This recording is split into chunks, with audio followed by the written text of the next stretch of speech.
बघा, अ, ब आणि क यांनी एक कुरण 8,400 रुपये खंडाने घेतले.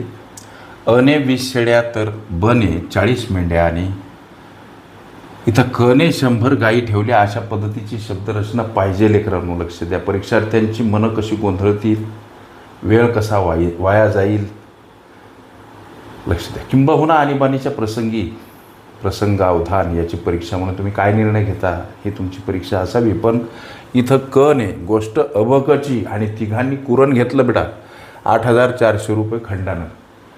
गणित म्हणते अने 20 शेळ्या म्हणजे अच्या 20 शेळ्या आहेत, बच्या 40 मेंढ्या आहेत आणि इथं आणि 100 गायी ठेवल्या. आता बनं ठेवल्या का ह्या, बने 40 मेंढ्या ठेवल्या. इथं आणि शब्द घालून आणि कपात करून लोप करून गोंधळ निर्माण केला. परीक्षार्थ्यांचा वेळ वाया जावा म्हणून. प्रश्नामध्ये अ ब क तिघंजणं आहे पार्टिसिपेंट आणि त्यांनी हे 8,400 रुपये खंडानं कुरण घेतलं. लेकरांनो इथं अने 20 शेळ्या, बने 40 मेंढ्या आणि कने 100 गायी ठेवल्या. अशा पद्धतीची रचना असावी. मी तुम्हाला 100% सत्य सांगतो. जर शेळी, मेंढी आणि गाय यांचे गवत खाण्याचे प्रमाण 6:5:1 असेल तर बचा खंडातील हिस्सा किती असा प्रश्न विचारला. लेकरांनो प्रश्नामध्ये तिघं जण आहेत. एक आहे अ, दुसरा आहे ब आणि तिसरा आहे क. ही त्यांची नावे इथं मांडा अशा पद्धतीनं. लक्ष द्या. आता अ जवळ असलेल्या 20 शेळ्या आहेत. इथं परत मांडा. शेळ्या अ जवळ शेळ्या आहेत आणि किती आहेत, 20 आहेत. ब जवळ लेकरांनो मेंढ्या आहेत आणि मात्र किती आहेत तर 40 आहेत सर. अर्थात क जवळ काय आहेत, गायी आहेत आणि क जवळ असलेल्या गायी लेकरांनो 100 आहेत. गोष्टी लक्षात घ्या. कने 100 गायी ठेवल्या. अशा पद्धतीची ही रचना हवी. सर्टनली खात्रीनं बोलावं. लक्ष द्या. आणि गणित म्हणते की अनुक्रमे शेळी, मेंढी आणि गाय यांचं गवत खाण्याचं प्रमाण 6:5:1 ही प्राण्यांची संख्या झाली. लक्ष द्या. आणि गवत खाण्याचं अनुक्रमे शेळी, मेंढी आणि गाय यांचं गवत खाण्याचं प्रमाण 6:5:1. इथं शेळीचं 6, मेंढीचं 5 आणि गाईचं 1 आहे. हा गुणाकार करायचा लेकरांनो लक्ष द्या. म्हणजे आम्हाला अच्या शेळ्यांनी किती गुणोत्तर स्वरूपामध्ये गवत खाल्लं, बच्या मेंढ्यांनी किती गुणोत्तर स्वरूपामध्ये गवत खाल्लं आणि कच्या गायींनी किती गुणोत्तर स्वरूपात गवत खाल्लं याचा अंदाज घेता येईल. हा गुणाकार 120 सर 20 हा गुणाकार 200 सर 40×5 किती तर 200. 100 सर. हे सगळे गुणोत्तर स्वरूपातले हे प्रकरण आहेत. आता याला संक्षिप्त करता येते 20 भाग देऊन. 20 20 20×10 200 आणि 20 100.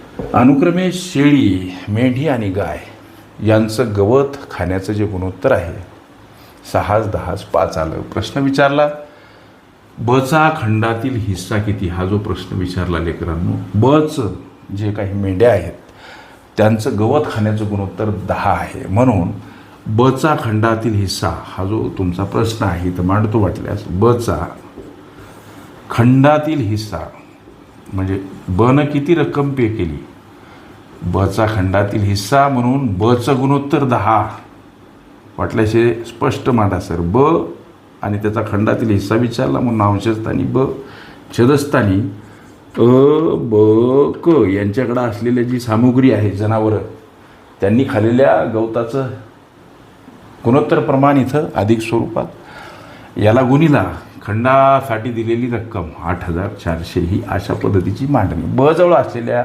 मेंढ्यांनी खाल्लेल्या गवताचं गुणोत्तर लेकरांनो 10 आहे.